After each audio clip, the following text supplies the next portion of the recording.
దేవుని వాక్యాన్ని ధ్యానం చేద్దాం. ఆది కాండము 26వ అధ్యాయము మొదటి 3 వచనాలు చదువుకుందాం. అబ్రహాము దినములలో వచ్చిన మొదటి కరువు గాక మరి ఒక కరువు ఆ దేశములో వచ్చెను. అప్పుడు ఇస్సాకు గెరారులోనున్న ఫిలిష్తీయుల రాజైన అబీమెలెకు నొద్దకు వెళ్ళెను. అక్కడ యెహోవా అతనికి ప్రత్యక్షమై నీవు ఐగుప్తులోనికి వెళ్ళక నేను నీతో చెప్పు దేశమందు నివసించుము, ఈ దేశమందు పరవాసివై ఉండుము, నేను నీకు తోడై ఉండి నిన్ను ఆశీర్వదించెదను. చాలండి. చదువుకున్న లేఖన భాగాన్ని ధ్యానం చేసినప్పుడు ఈ లేఖనములో రాయబడిన మాటలు ఏంటంటే, అబ్రహాము దినములో వచ్చిన మొదటి కరువు గాక మరి ఒక కరువు ఆ దేశములో వచ్చెను. అప్పుడు ఇస్సాకు గెరారులోనున్న ఫిలిష్తీయుల రాజైన అబీమెలెకు వద్దకు వెళ్ళెను. అక్కడ యెహోవా అతనికి ప్రత్యక్షమై నీవు ఐగుప్తులోనికి వెళ్ళక నేను నీతో చెప్పు దేశమందు నివసించుము, ఈ దేశమందు పరవాసివై ఉండుము, నేను నీకు తోడయుండి నిన్ను ఆశీర్వదించెదను. ప్రియులారా, దేవుడు ఇస్సాకుతో మాట్లాడుతున్నాడు. ఎవరితో మాట్లాడుతున్నాడండి? ఇస్సాకుకి ప్రత్యక్షమై ఇస్సాకుతో దేవుడు మాట్లాడుతున్నాడు. ఇస్సాకు దినాలవి. ఇస్సాకు దినాల్లో ఇస్సాకి దేవుడు ప్రత్యక్షమయ్యాడు. ప్రత్యక్షమైనప్పుడు అక్కడ పరిస్థితులు ఎలా ఉన్నాయి అంటే, ఆ ప్రాంతం అంతా కరువు వచ్చింది. ఏమొచ్చింది? ఇస్సాకు నివసించిన ప్రాంతం అంతా కరువు ఉంది. ఎలాంటి కరువు అయ్యి అంటే, అబ్రహాము దినాల్లో వచ్చిన మొదటి కరువు లాంటి కరువు ఇస్సాకు దినాల్లో కూడా వచ్చింది. వచ్చినప్పుడు దేవుడు ప్రత్యక్షమయ్యాడు. ఏమయ్యాడండి? దేవుడు ప్రత్యక్షమయ్యాడు. దేవుడు ప్రత్యక్షమై ఇస్సాకుతో ఏమని చెప్తున్నాడో తెలుసా?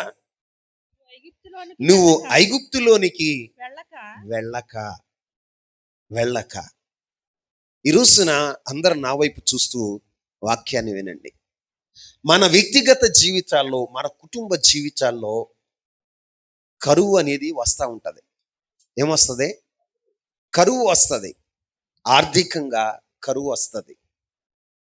ఒక్కొక్కసారి మన జీవితాల్లో సర్వసమృద్ధి కలిగి ఉంటాం. వాతావరణం అనుకూలించక, వ్యవసాయం కలిసి రాక మన జీవితాల్లో కరువు రావచ్చు. ఏం రావచ్చు?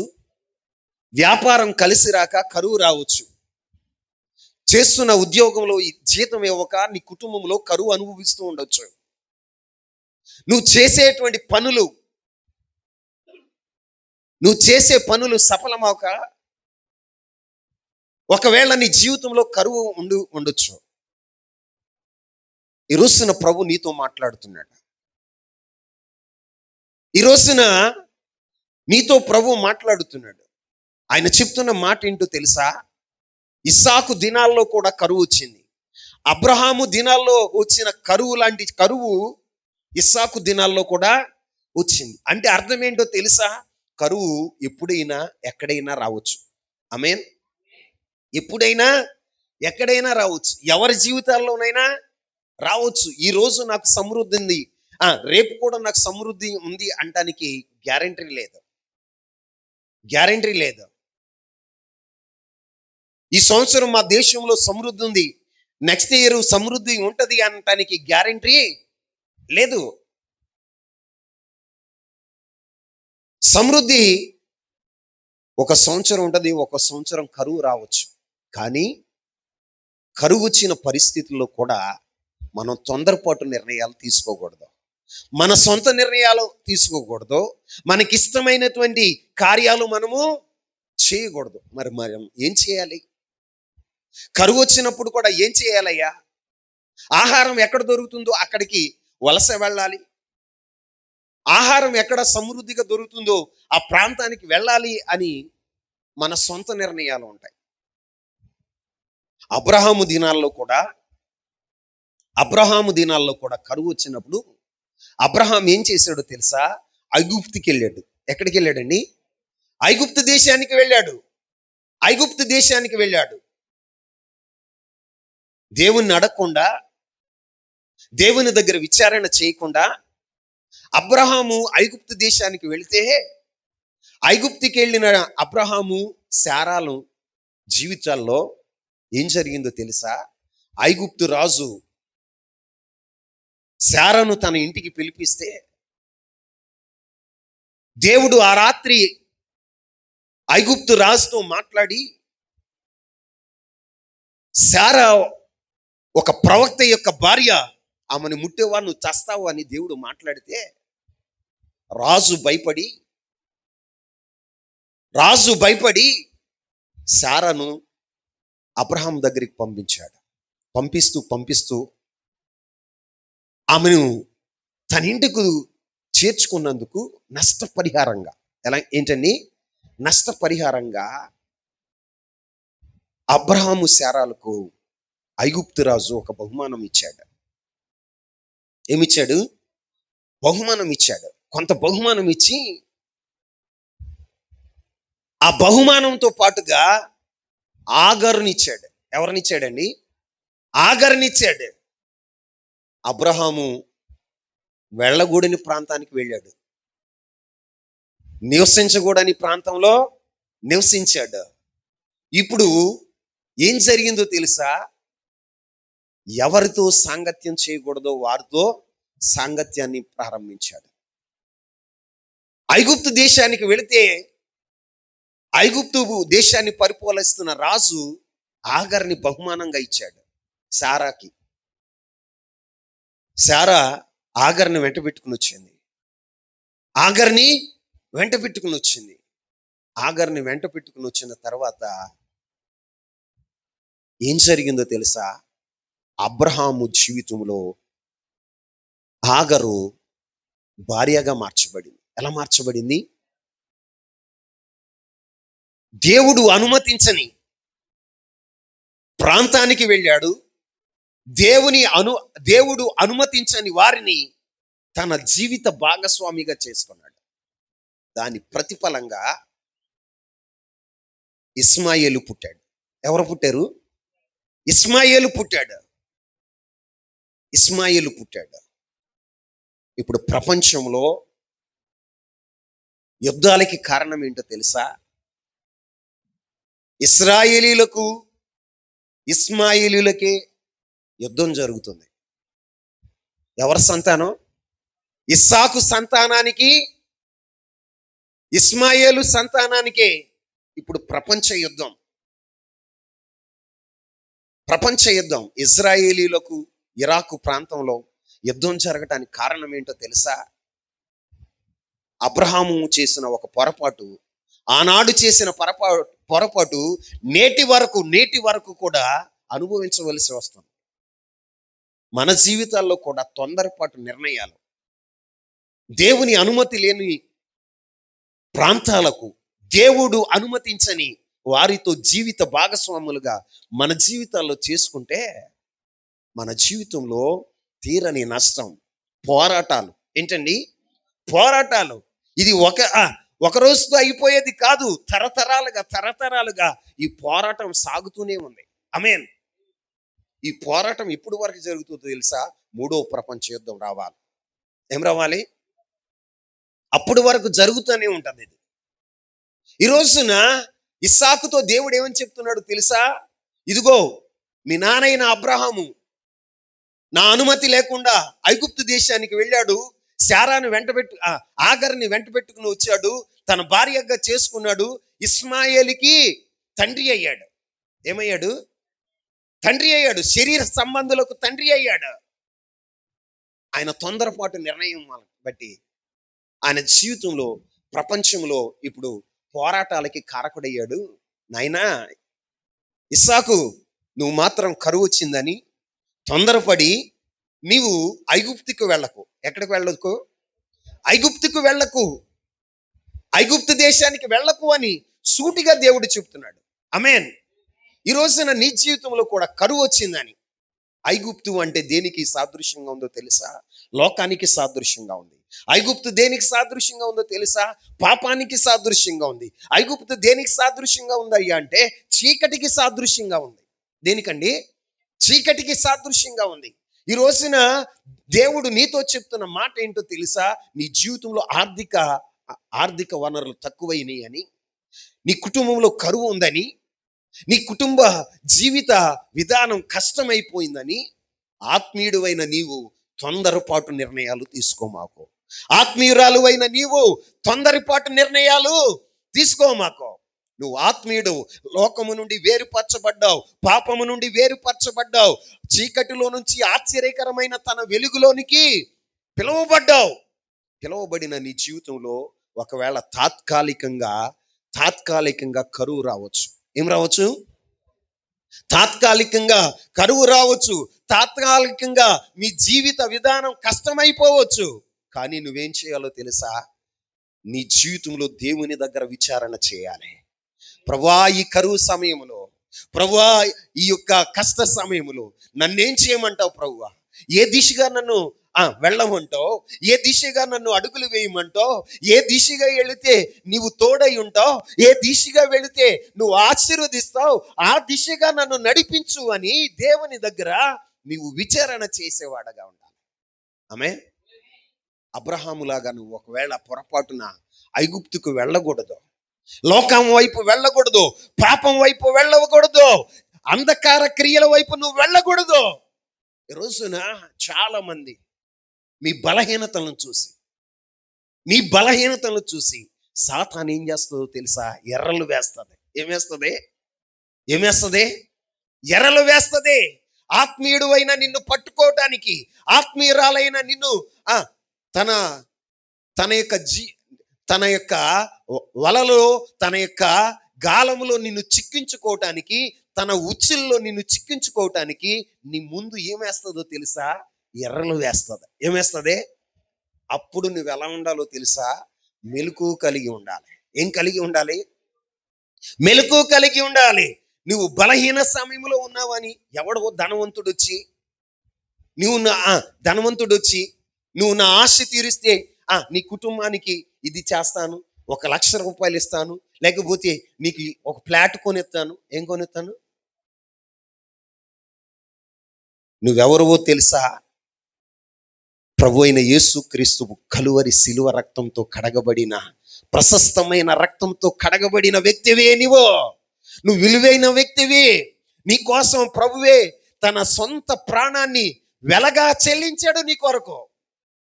నువ్వు 1,00,000 రూపాయల మనిషివి కాదు. నువ్వు ఒక ప్లాట్కి అమ్ముడిపోయేటువంటి మనిషివి కాదు. నీ జీవితంలో నువ్వు ఎలా ఉండాలో తెలుసా? పిలిచిన వాడు నమ్మదగిన దేవుడా, నన్ను ఏర్పరచుకున్నవాడు నమ్మదగిన దేవుడు, లోకము నుండి నన్ను ఏర్పాటు చేసుకున్నవాడు శక్తిమంతుడు.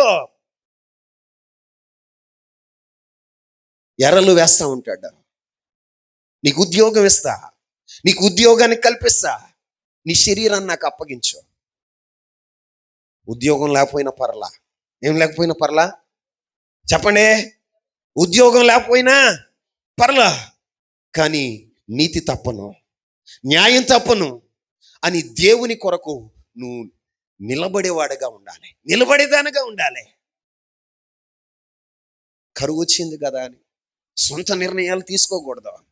ఆత్మీయుడు అయిన సంగతి నీ మదిలో ఎప్పుడు నువ్వు జ్ఞాపకం చేసుకుంటూ ఉండాలి. నువ్వు ఆత్మీయురాలు అన్న సంగతి ఎప్పుడు నీకు జ్ఞాపకం రావాలి. నీ సొంత నిర్ణయాలు తీసుకుంటే నువ్వు తీసుకున్న నిర్ణయం ఎలా ఉంటుందో తెలుసా? నీకు బాధని కలగచేస్తుంది. ఏం కలగచేస్తుంది? అబ్రహాము జీవితంలో వారు పోరాటం ఏంటండి? పోరాటం. నేటి వరకు కూడా ప్రపంచంలో పోరాటం ఉంది. ఇంకో మాట మీకు చెప్పనా?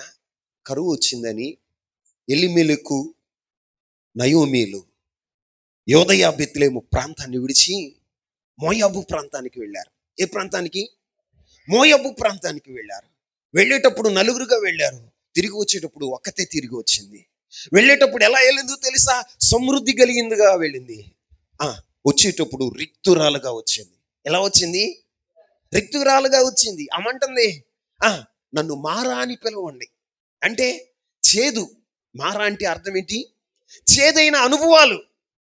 ఎందుకని దేవుడు మోయాబు ప్రాంతం వెళ్ళమన్నాడా? ఆ ప్రాంతంలో చాలా మందికి కరువు వచ్చిందిగా, ఆ ప్రాంతం అంతటికి వచ్చిందిగా. ఎలిమేలకు ఈ నయోమీలకే ఎందుకు వచ్చింది అంత భయం? ఎందుకు వచ్చింది అంత కలవరం? ఎందుకు తీసుకున్నారు ఆ యొక్క సొంత నిర్ణయం? వాళ్ళు మాత్రమే వెళ్ళారు. వాళ్ళు మాత్రమే వెళ్ళారు. ఏం సంపాదించారండి?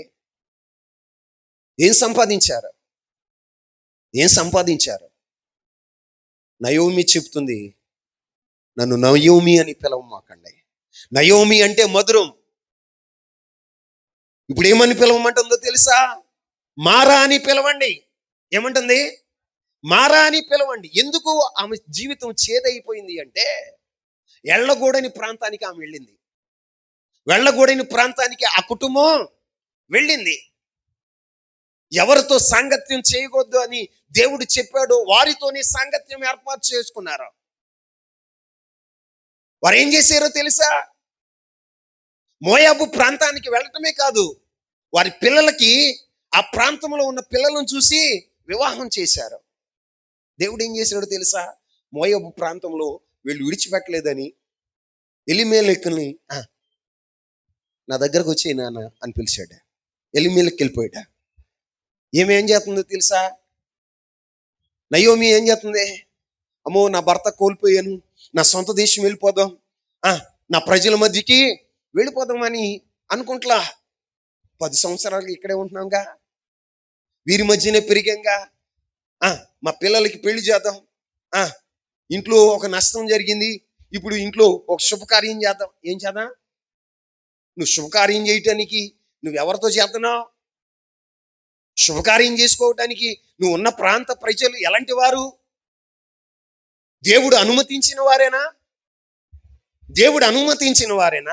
వారు విగ్రహారాధికులు, వారి శరీర సంబంధులు, దేవునికి అయిష్టమైన జనాంగం. వారితో వివాహం చేశారు. ఏం చేశారండి? వారి పిల్లల్ని తీసుకుని వీరి కుమారులకు పెళ్లి చేసింది. దేవుడు ఏం చేశాడో తెలుసా? ఆ మహ్లోను కిలియోను కూడా తీసేసుకున్నాడు. బిడ్డలారా వచ్చేయండి అన్నాడు. ఏమన్నాడు? వచ్చేయండి. ఓడపుట్టిన నాగల దుంపలాగా ఉంది. నయోమి ఒక్కతే ఉంది. ఇక ముగ్గురు వెళ్ళిపోయారు. ఆమెకు వచ్చిన వార్త ఏంటో తెలుసా? యోదయ బెత్లెహేము ప్రాంతాన్ని దేవుడు దర్శించాడు అని ఆ ప్రాంతానికి బయలుదేరింది. 2 కోళ్ళను పిలిచింది. అమ్మా,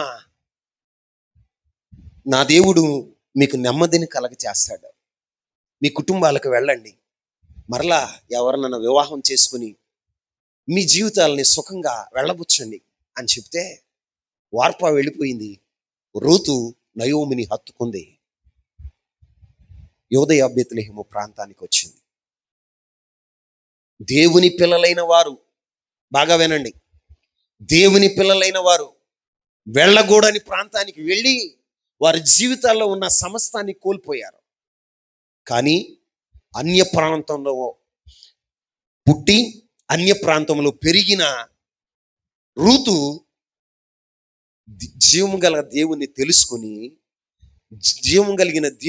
తెలుసుకొని ఆ దేవుని వెంబడిస్తూ యోదయ బెత్లెహేము ప్రాంతానికి వచ్చే సర్వసమృద్ధిని సంపాదించుకుంది. ఏం చేసింది? సర్వసమృద్ధిని సంపాదించుకుంది. మనము ఆలోచించాలి. ఆత్మీయులుగా మనం తీసుకునే నిర్ణయాలు నీ జీవితంలో సమృద్ధినిస్తున్నాయా? నీ జీవితంలో ఆత్మీయంగా నిన్ను పెంచుతున్నాయా? నువ్వు తీసుకునే నిర్ణయం నీ ఆత్మ అగ్నిని పెంపొందిస్తుందా, నీ ఆత్మ అగ్నిని ఆర్పివేస్తుందా? జ్ఞాపకం చేసుకోవాలి, ఆలోచించాలి. అన్య అన్య అన్య దేశంలో పుట్టిన ఆమె, అన్య కుటుంబంలో పుట్టిన ఆమె జీవం కలిగిన దేవుణ్ణి తెలుసుకుని అన్ని కోల్పోయిన తన జీవితంలో సర్వసమృద్ధిని సంపాదించుకుంది రూతు. జీవం కలిగిన దేవుని ఆరాధిస్తూ జీవం కలిగిన దేవుని సన్నిధిలో నుండి దూరమై సమస్తాన్ని కోల్పోయింది నయోమి. నువ్వు తీసుకునే నిర్ణయం సమృద్ధినిస్తుందా, సర్వాన్ని కోల్పోయేటట్లుగా చేస్తుందా? జ్ఞాపకం చేసుకో. ఆత్మీయురాలుగా నీ సొంత నిర్ణయాలు ఉండకూడదు. దేవుణ్ణి అడగాలి, ఇది దేవుని చిత్తమా కాదా?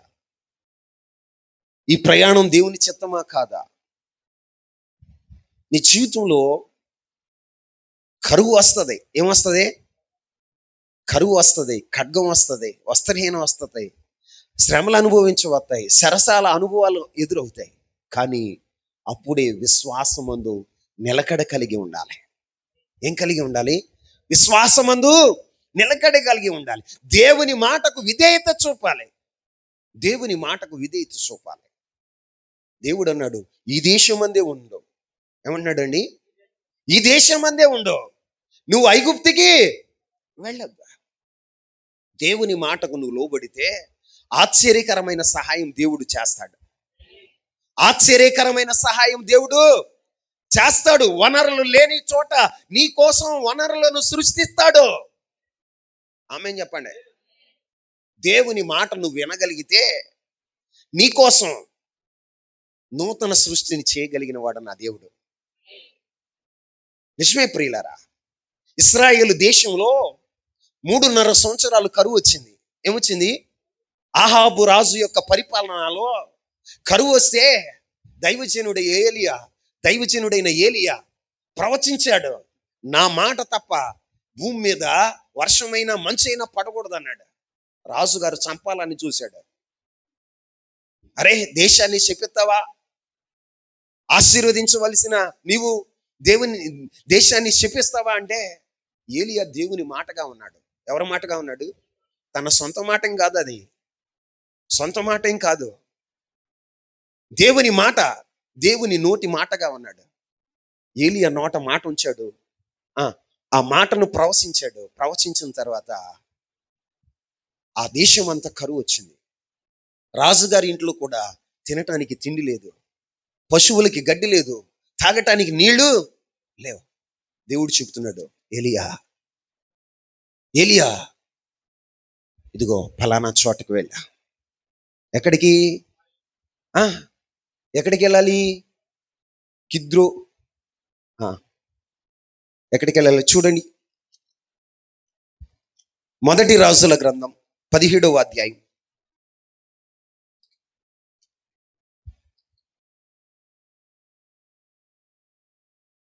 17వ అధ్యాయం 3వ వచనం. కెరీతు వాగు దగ్గర దాగి ఉండమన్నాడు. ఇచ్చట నుండి తూర్పు వైపునకు పోయి యొర్దానునకు ఎదురుగానున్న కెరీతు వాగు దగ్గర దాగి ఉండుము. ఏమని చెప్పాడండి? కెరీతు వాగు దగ్గర దాగి ఉండు. ఎందుకు దాగి ఉండాలి? ఆహాబు యెజెబెలుకి కనపడితే, ఆహాబు సైన్యానికి కనపడితే ఏలియాని చంపేస్తారు. అందుకనే దేవుడు ఏమంటున్నాడు తెలుసా? కెరీతు వాగు దగ్గర దాగి ఉండు. ఏమన్నాడండి? కెరీతు వాగు దగ్గర దాగి ఉండు అంటే దేవుని మాటను తీసుకుని దేవుని మాటకు విధేయత చూపుతూ కెరీతు వాగు దగ్గర దాగి ఉన్నాడు.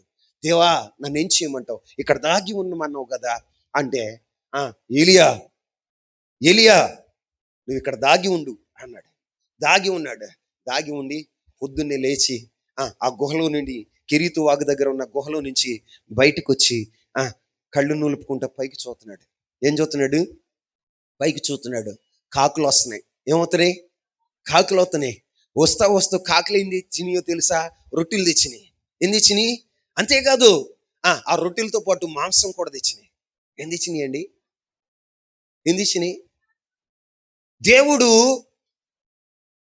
తనకు విధేయత చూపిన పిల్లలకు, దేవుని మాటకు విధేయత చూపిన పిల్లలకు ఆశ్చర్యకరంగా సహాయం చేస్తాడని, ఆశ్చర్యకరంగా పోషిస్తాడని రుజువుపరచటానికి కాకోలాన్ని పంపించాడట. ఏం పంపించాడు?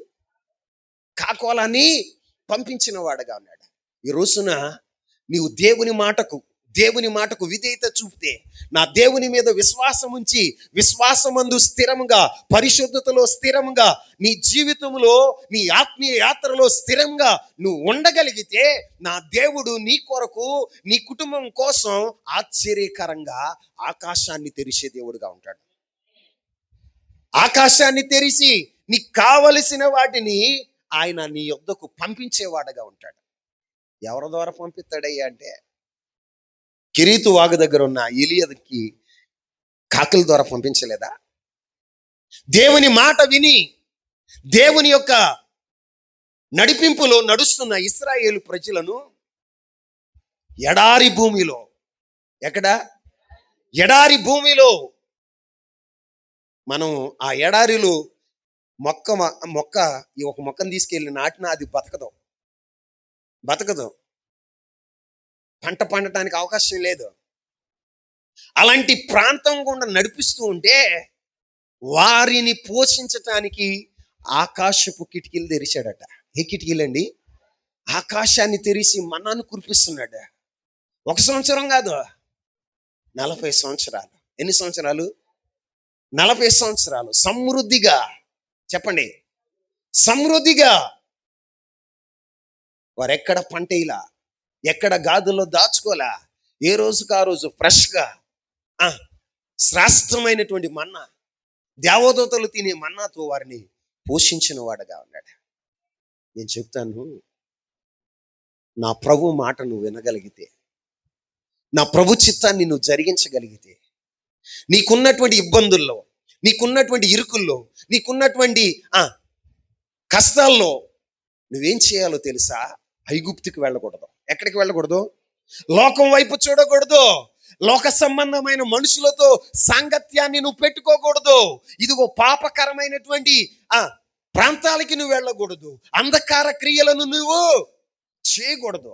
నేను పరిశుద్ధుణ్ణి, నా దేవుని రక్తం చేత కడగబడిన వాడను, నేను లోకము నుండి ప్రత్యేకించబడిన వాడను, నా దేవుని కొరకు నేను బ్రతకాలి, సాక్షిగా, అవసరమైతే హతసాక్షిగా నేను చచ్చిపోతాను కానీ ఆకలి దప్పులతో చచ్చిపోతాను కానీ పాపం వైపు నేను చూడను, లోకం వైపు నేను చూడను, అంధకార క్రియల వైపు నేను చూడను అంటే నా దేవుడు ఏం చేస్తాడో తెలుసా?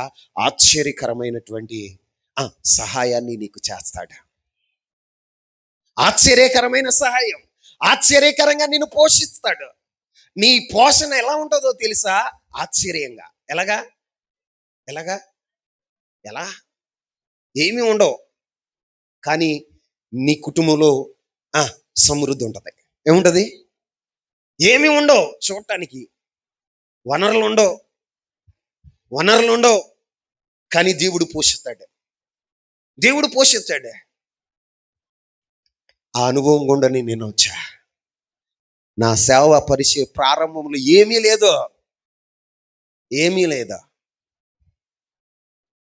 లేనప్పుడు ఎలా పోషించాడో నాకు తెలియదు. ఏ కాకిని తీసుకొచ్చాడో నాకు తెలియదు. నాకేం తక్కువ కాల, నేటి వరకు నాకేమీ తక్కువ కాల. ఏదో ఒక కాకిని తీసుకొస్తాడు. ఆమెను చెప్పండి.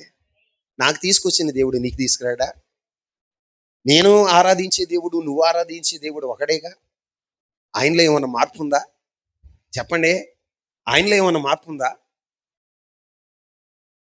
మనం నమ్మాలి, విశ్వసించాలి, నిలకడగా నిలబడాలి, దేవుని మాట మీద ఆశ పెట్టుకుని మనం బ్రతకాలి. అప్పుడు మన జీవితంలో ఆశ్చర్యకరమైన పోషణ. ఏ పోషణ? ఏలియాను చూడండి, ఆశ్చర్యకరంగా. అసలు కాకులు ఎవరికన్నా ఏమన్నా పెడతాయా?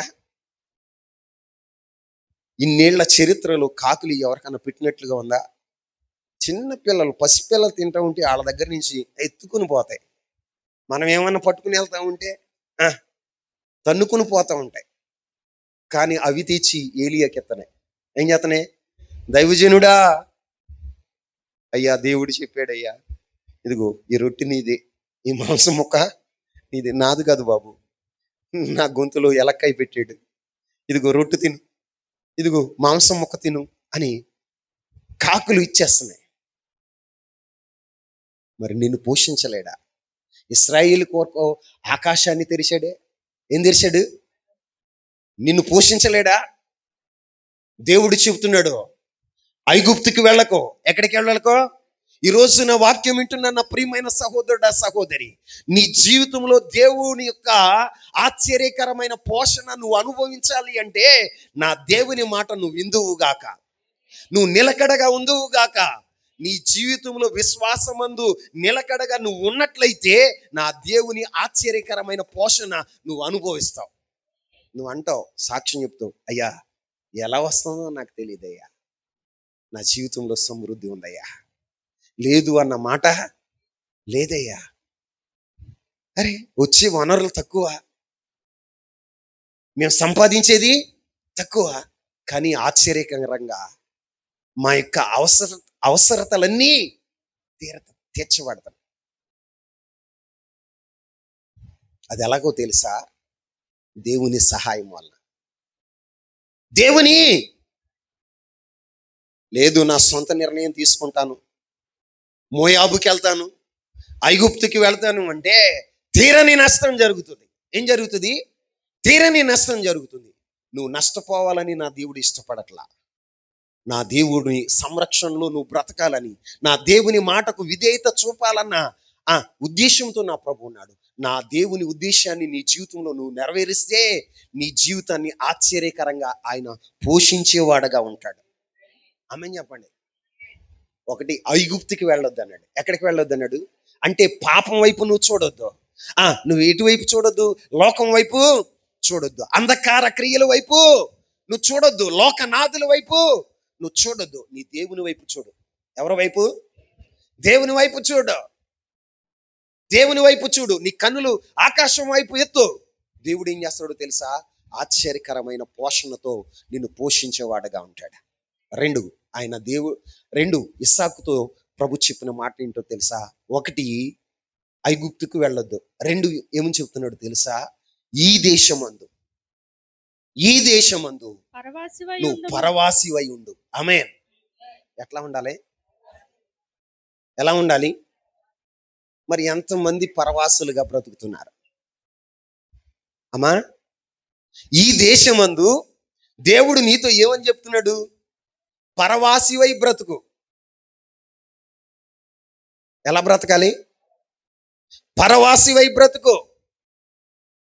మొన్న మేము యెరూషలేము ప్రాంతానికి వెళ్ళాంగా.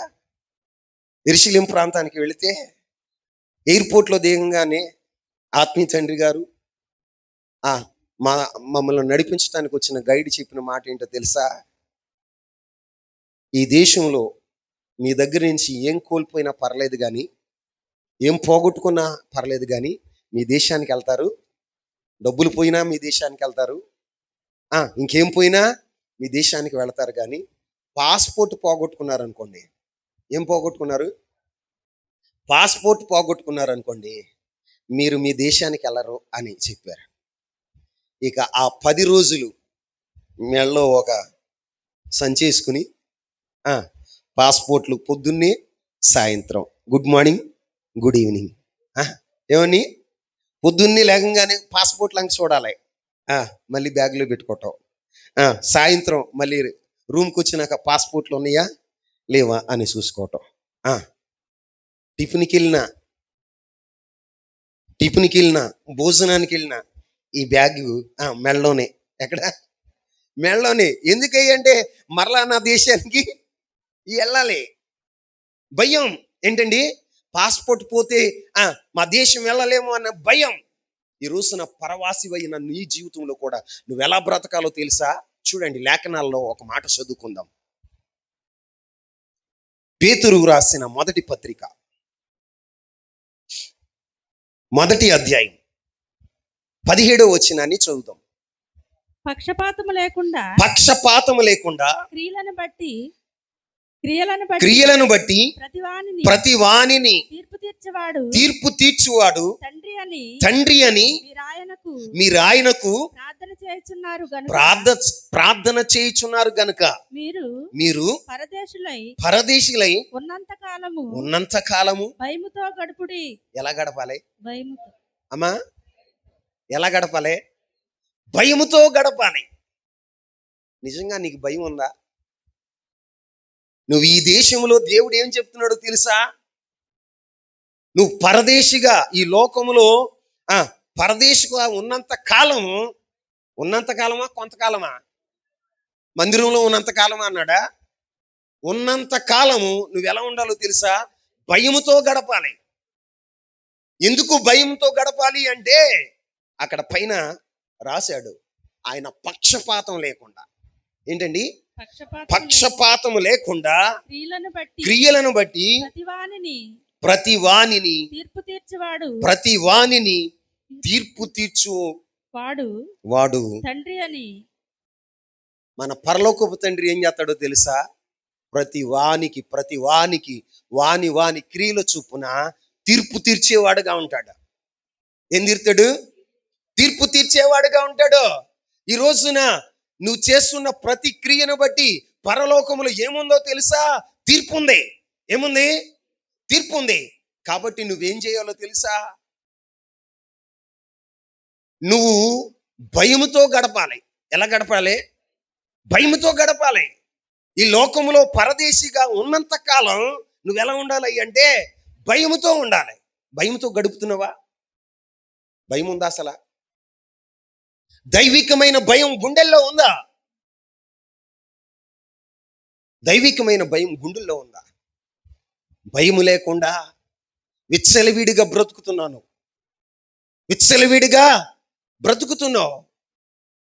నీకు తోసినట్లుగా నువ్వు బ్రతుకుతున్నావు. నీ శరీరం ఏది కోరుకుంటే దాన్ని శరీరానికి అందించేవాడుగా ఉన్నావు. తాగమంటే తాగుతున్నావు, తినమంటే తింటున్నావు, అల్లరితో కూడిన ఆటపాటల్లో డాన్సులు వేయమంటే డాన్సులు వేస్తున్నావు. ఈ రోజున నీ జీవితంలో నీ యొక్క శరీరం ఏది చేయమంటే అది చేస్తున్నావు. నీ కన్నులకి ఏది ఇంపుకుందో దాన్ని చూస్తున్నావు. సీరియల్ చూస్తున్నావు, సినిమాలు చూస్తున్నావు, రీల్స్ చూస్తున్నావు, ఇంకా అనేకమైన వాటిని నువ్వు చేసేవాడుగా ఉంటున్నావు. నీ జీవితంలో దైవికమైన భయం ఉందా? ఈ రీల్ చూస్తున్నప్పుడు నా దేవుడు చూస్తున్నాడు అన్న భయం ఉందా? ఈ సీరియల్ చూస్తున్నప్పుడు నా దేవుడు నన్ను చూస్తున్నాడు.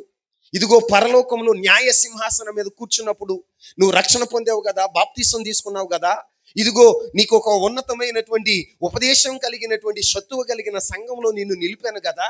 నువ్వు నేర్చుకున్న ఉపదేశం ఏంటి? నువ్వు చేస్తున్న పని ఏంటి? నువ్వు చూస్తున్నటువంటి సీరియల్ ఏంటి? నువ్వు చూస్తున్న సినిమా ఏంటి? నువ్వు మాట్లాడుతున్న ఆ వంకరి మాటలేంటి అని దేవుడు న్యాయ సింహాసనం మీద కూర్చున్నప్పుడు నిన్ను తీర్పు తీరుస్తాడు. ఏం తీరుస్తాడు? తీర్పు తీరుస్తాడు.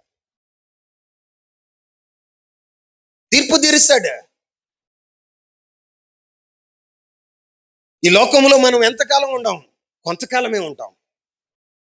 దైవజనుడైన మోషే గారు చెప్తాడు 90వ కీర్తనలో ఏమని చెప్తాడో తెలుసా? నీ ఆయుష్ కాలము 70 సంవత్సరాలు, అధిక బలం ఉన్న ఎడల 80 సంవత్సరం అయినను అది ఆయాసంతో కూడిన ప్రయాసతో కూడినటువంటి జీవితమే అంటాడు. ఆయన కాలంలో అది రాశాడు. మన కాలంలో 80 సంవత్సరాలు బతికి అంత గ్యారెంటీ లేదు. ఉందా? 40 సంవత్సరాలకి 50 సంవత్సరాలకి వెళ్ళిపోతున్నాం. మీరు ఎంతకాలం ఉంటారో నాకు తెలియదు. నా ఆయుష్ మాత్రం కొంచెం కాలం అని నాకు తెలుసు. కొంచెమే పరిమితం అయిపోయింది. ఇంకా కొంతకాలమే నేను ఉంటాను. కానీ మనం గుర్తించవలసింది ఏంటో తెలుసా? మనం చేస్తున్న ప్రతి పనిని బట్టి, ప్రతి క్రియను బట్టి తీర్పు ఉంది. ఏముంది?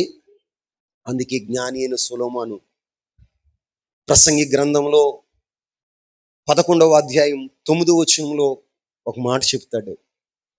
ప్రసంగి గ్రంథం 11వ అధ్యాయం 9వ వచనం. యవనుడా, యవనమందు సంతోషపడుము, యవన కాలమందు నీ హృదయం సంతుష్టిగా ఉండని, నీ కోరిక చొప్పున, నీ దృష్టి యొక్క ఇష్టము చొప్పునను ప్రవర్తింపుము. అయితే అమ్మా ఆయన చెప్తున్న మాట ఏంటో తెలుసా? యవనుడా, నీ యవన కాలమందు సంతోషపడుము, నీ హృదయాన్ని సంతుష్టిగా ఉంచు, నీ కోరిక చొప్పున, నీ దృష్టి యొక్క అంటే నీ చూపు యొక్క ఇష్ట ప్రకారం ప్రవర్తించు.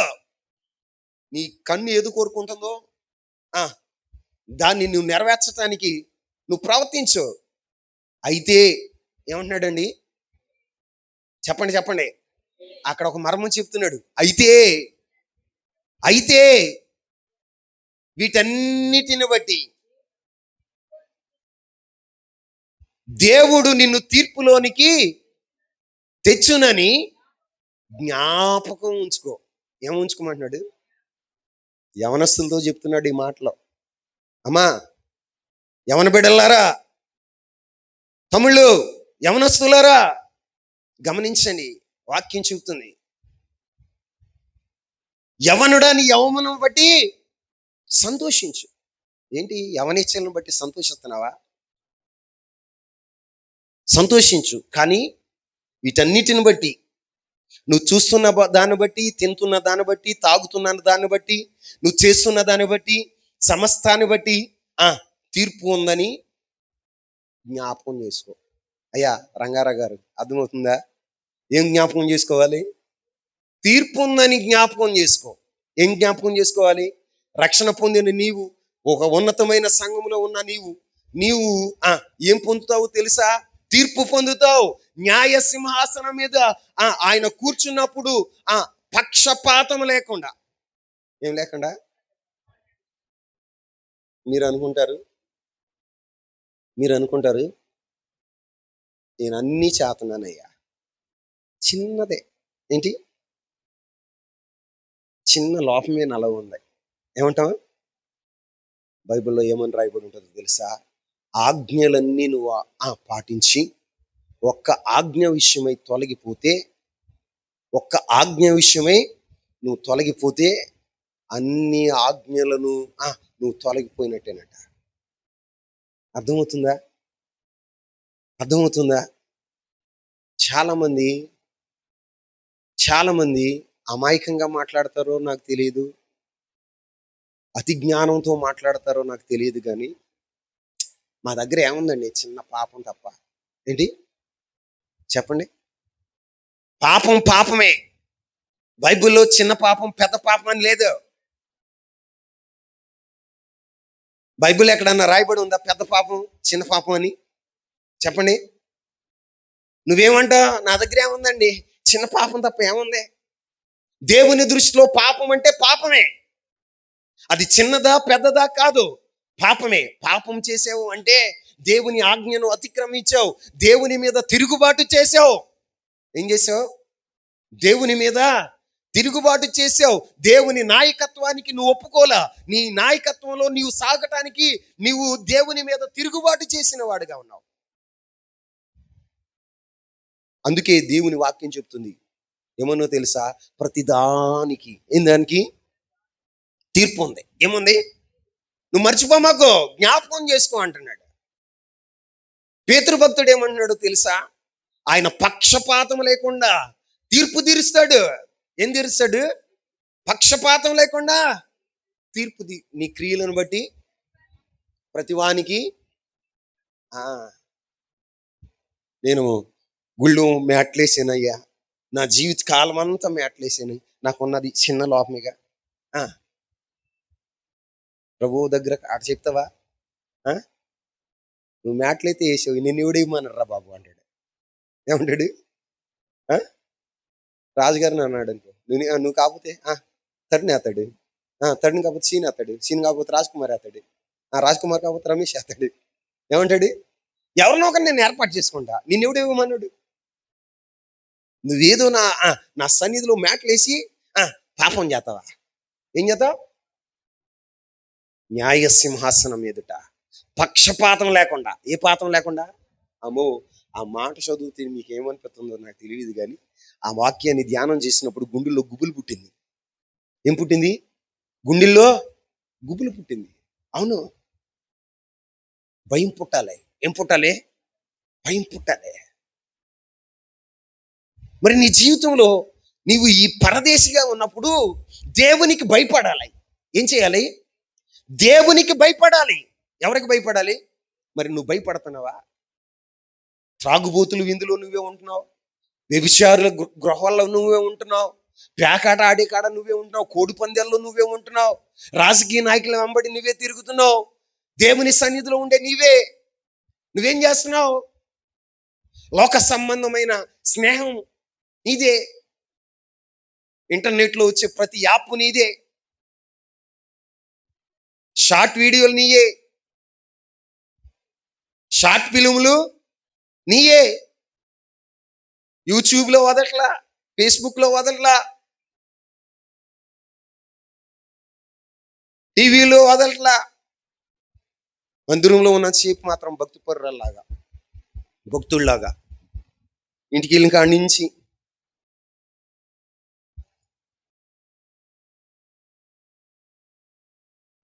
జాగ్రత్త, జాగ్రత్త.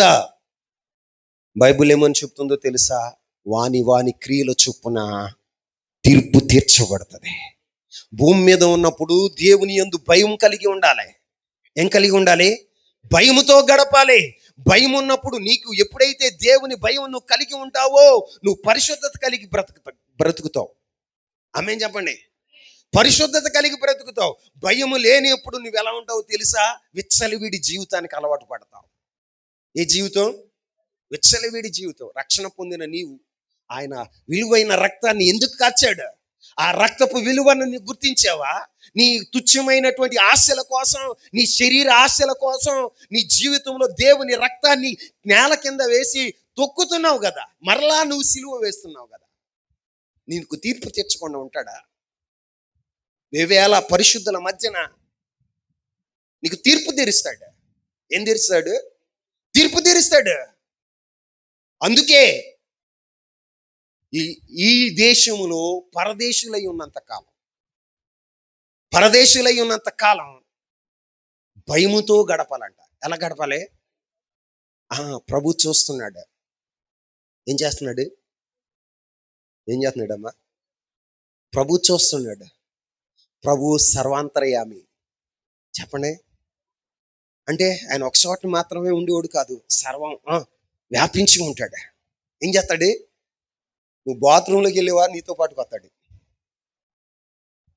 చీట గొట్లోకి వెళ్ళేవా, నీతో పాటుకు వస్తాడు. సినిమా హాల్కి వెళ్ళేవా, అక్కడ కూడా వస్తాడు. నువ్వు బ్రాందీ కొట్టుక దగ్గరికి వెళ్ళినప్పుడు కూడా ఆయన నీతో వస్తాడు. కాకపోతే ఏడుస్తూ ఉంటాడు.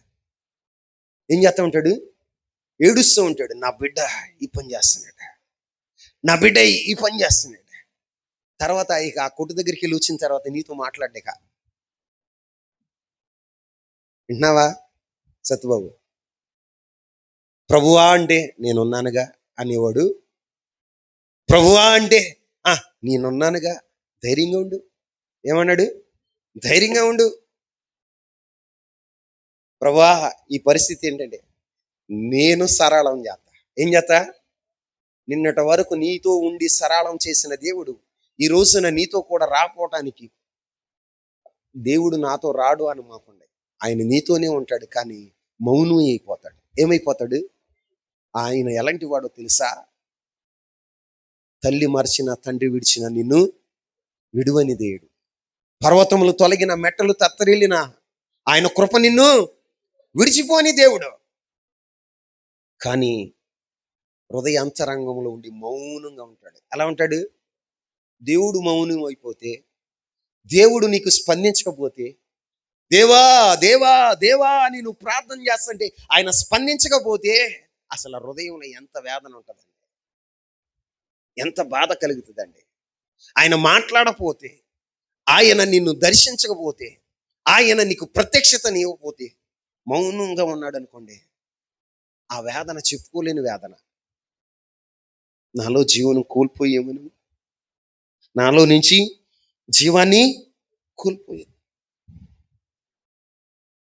బాధ.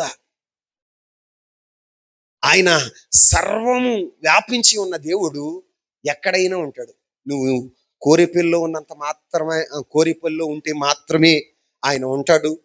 కోరేపల్లి దాడితే ఉండడు అనుకుంటున్నారా చెల్లెళ్ళారా, తమ్ముళ్ళారా? కొంతమంది ఏం చేస్తున్నారు తెలుసా? కోరేపల్లిలో ఉన్నంత కాలం భక్తిపరులాగా వేషం వేస్తున్నారు. ఏం వేషం చెప్పండి? ఊరు దాడతాం ఈ బండి వేరే బండి ఎక్కి కూర్చుంటున్నారా? ప్రభు చూడ్డంటావా? అప్పుడు లేడంటావా నీతో? అమ్మా బ్రదర్ నీతో లేడంటావా? ఆయన ఎంత గుండె కొట్టుకుంటాడు. ఈ బిడ్డ నేను నమ్మినా ఈ బిడ్డ ఇట్లా చేస్తుంది. నిజంగా ఆ రోజు సింహాసనం మీద కూర్చుని తీర్పు తీరుస్తాడు. పక్షపాతం ఉండదు ఆయనకి. ఏముండదా? పక్షపాతం ఉండదు. అందుకే నువ్వు ఈ లోకంలో బ్రతుకుతున్నప్పుడు ఎలా ఉండాలి అంటే, పరదేశిగా ఉన్నంత కాలం భయపడుతూ గడపాలి. ఏం చేయాలి? భయపడుతూ గడపాలి. అనుక్షణము నా ప్రభు నన్ను చూస్తున్నాడు, ఆయన సన్నిధి నాతో కూడా ఉంది, ఆయనకు మరుగైంది ఏదీ లేదు, ఆయన కన్నులకు మరుగైంది ఏదీ లేదు అని అనుక్షణం భయపడాలి. సెల్ ఫోన్ ఓపెన్ చేయంగానే ప్రభు నాతో కూడా చూస్తున్నాడు. ఏం చేస్తున్నాడు చెప్పండి? ప్రభు నాతో కూడా చూస్తున్నాడు. నేను చూసి వీడియో చూస్తున్నాడు. అమ్మో, మీ అమ్మ నాన్న చూడకూడని వీడియో నువ్వు చూస్తున్నావు. అంతకన్నా ముందు ఎదురు రావాలి. నా దేవుడు నాతో కూడా చూస్తున్నాడు. ఈ వ్యక్తి ఎలాంటిదా? ఈ వ్యక్తి ఎలాంటిదా? నీతో ఉన్న దేవుడు నిన్ను అసహించుకుంటాడు. ఇక మౌని అయిపోతాడు. ఏమైపోతాడు? మౌనం అయిపోతాడు.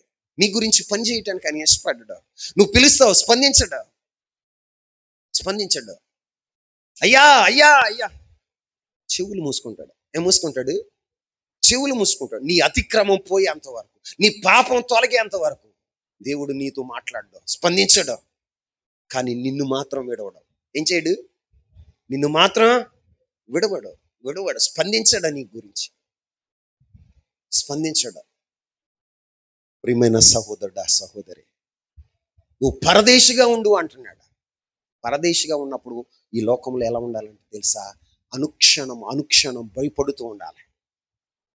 నా దేవునికి విరోధంగా ఈ పాపమును ఎలా కట్టుకొందును అన్నట్లుగా యోసేపు మాట్లాడిన రీతిగా నీవు యోసేపులాగా అనుక్షణము దేవుని గురించినటువంటి ధ్యాస, దేవుని గురించినటువంటి తపన నీలో ఉంటే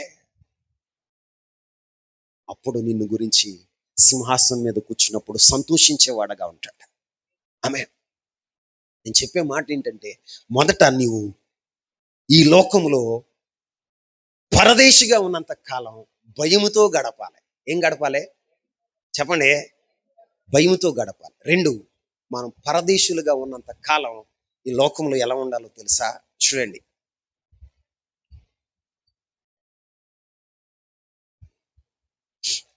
హెబ్రీలకు రాసిన పత్రిక 11వ అధ్యాయం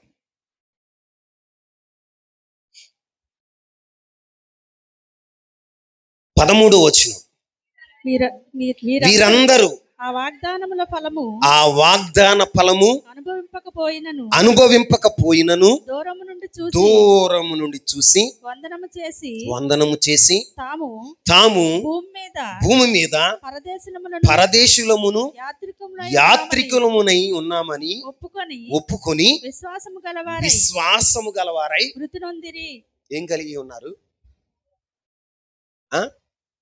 విశ్వాసము కలిగి ఉన్నారు. ఆమేన్ చెప్పండి. విశ్వాసము విశ్వాసము గలవారై ఉన్నారు.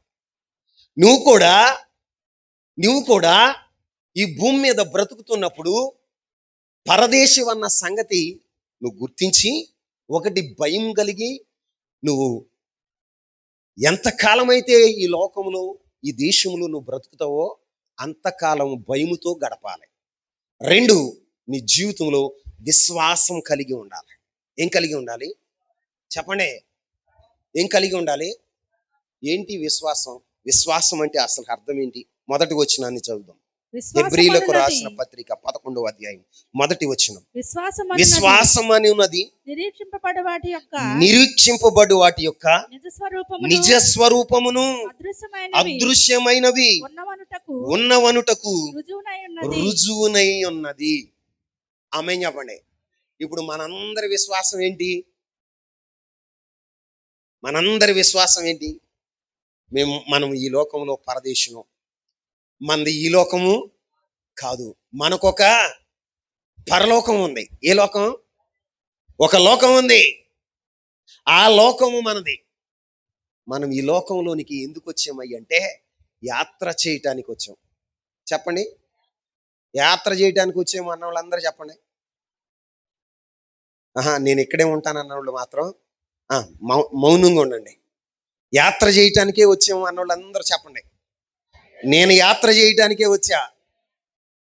యాత్ర ముగిసిన రోజున నా స్వదేశానికి నేను వెళతా. ఎక్కడికి? స్వదేశానికి. అక్కడ ఎవరుంటారు? నీ స్వదేశంలో ఎవరుంటారు అంటే నీ స్వజనులు ఉంటారు. ఎవరుంటారు చెప్పండి?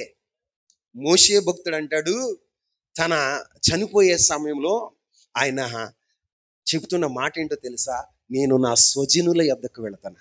ఎక్కడికి వెళ్తున్నాడంట చెప్పండి? ఎవరు ఆ స్వజనులు అంటే పరిశుద్ధులు. చెప్పండి, తేజోవాసులైన పరిశుద్ధులు అని చెప్పండి.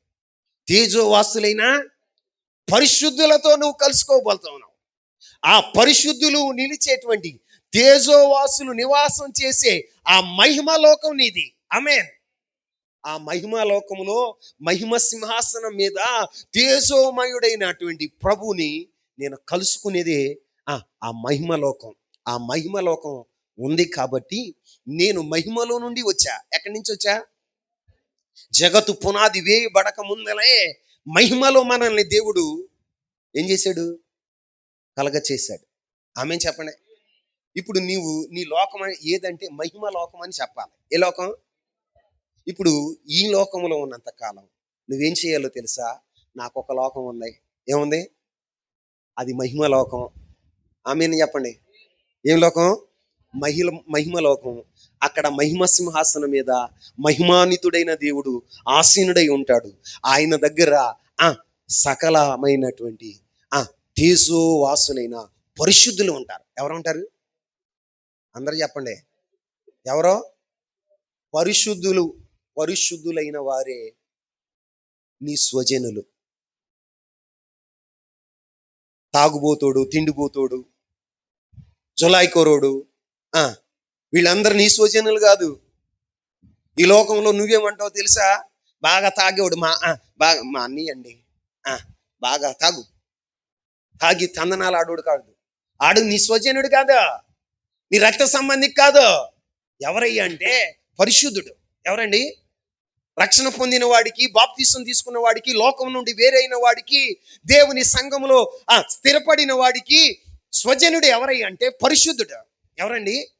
పరిశుద్ధుడు. ఆ పరిశుద్ధులు నివాసం చేసేటువంటి ఆ లోకానికి నేను వెళతాను, నా నిరీక్షణ అంతా అదే అని నువ్వు విశ్వాసం కలిగి ఉండాలి. ఏం కలిగి ఉండాలి చెప్పండి? విశ్వాసం కలిగి ఉండాలి. దాన్ని నువ్వు చూడాలి. అదృశ్యమైన దాన్ని నువ్వు చూస్తూ ఉండాలి. ఆ మహిమ లోకాన్ని చూస్తూ ఉన్నప్పుడు, ఆ మహిమోన్నతుడైన దేవుని చూస్తున్నప్పుడు, ఆ మహిమ సింహాసనం మీద ఆ సమీపింపరాని తేజస్సులో వసించువాడైన దేవుని నువ్వు చూస్తూ ఉన్నప్పుడు నీ కన్నులు ఎటుంటాయో తెలుసా? పైనున్న వాటి మీద ఉంటాయి. ఎటుంటాయి? పైన వాటి మీద ఉండి విశ్వాసంతో నమ్ముతాం. ఏం చేస్తావు? నిరీక్షణ ఉంచుతావు. శుభప్రదమైన నిరీక్షణ ఉంచుతావు. విశ్వాసం లేనివాడు ఏం చేస్తాడు తెలుసా? చచ్చినాక ఎవడు చూసాడు? ఏమంటాడు? చచ్చినాక ఎవడు చూసాడురా? బతికున్నప్పుడు ఎంజాయ్ చేయాలిరా, వయసు ఉన్నప్పుడు ఎంజాయ్ చేయాలిరా. అరే ఇప్పుడు చేయకపోతే ఎప్పుడు? ఒరే చెయ్యి చెయ్యి అని కూడా బైబిల్ చెప్తుంది. ఏమని చెప్పింది? యవనుడా నీ యవన కాలమందు సంతోషించు. ఏమని చెప్తుంది? యవన కాలమందు సంతోషించు, నీ హృదయమును సంతుష్టిగా ఉండని. ఎలాగా సంతుష్టిగా ఉండని? ఇంకేముంటుంది? నీ కోరిక చొప్పున. ఏంటి? తాగమంటే తాగు, తినమంటే తిను, తిరగమంటే తిరుగు, కూర్చోమంటే కూర్చో, డాన్స్ చేయమంటే కానీ వీటన్నిటి గురించి నువ్వు ఒక రోజున దేవునికి లెక్కప్ప చెప్పవలసి వస్తుంది. ఎంతమంది నమ్ముతున్నారు? ఎంతమంది నమ్ముతున్నారు? విశ్వసించండి. విశ్వసించిన వారు ఏం చేస్తారో తెలుసా?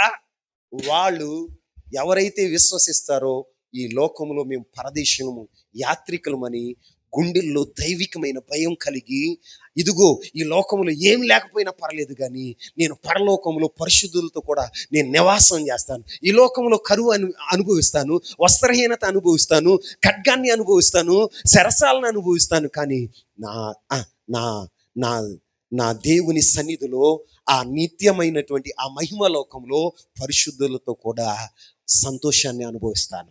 ఏమనుభవిస్తాను? ఆ నిరీక్షణ నీకు ఉండాలి. ఆ నిరీక్షణ యేసుక్రీస్తు ప్రభువు వారు చెప్పాడు మనలాంటి వాళ్ళ గురించే. ఎవరి గురించి చెప్పాడో తెలుసా? అరే చచ్చిపోయినాక ఎవడు చూసాడురా అంటారుగా. చచ్చిపోయినాక ఎవడు చూసాడురా అంటే బైబిల్ చెప్తున్న మాట ఏంటంటే, నీ సావుతో నీ అంతం కాదు. సావు నీ అంతం కాదు. ఇక్కడ నువ్వు చచ్చిపోయిన తర్వాత మరొక లోకంలో నీ నీ యొక్క మనుగడ ప్రారంభం అవుతుంది. ఆమేన్ చెప్పండి. నీ మనుగడ ప్రారంభం అవుతుంది.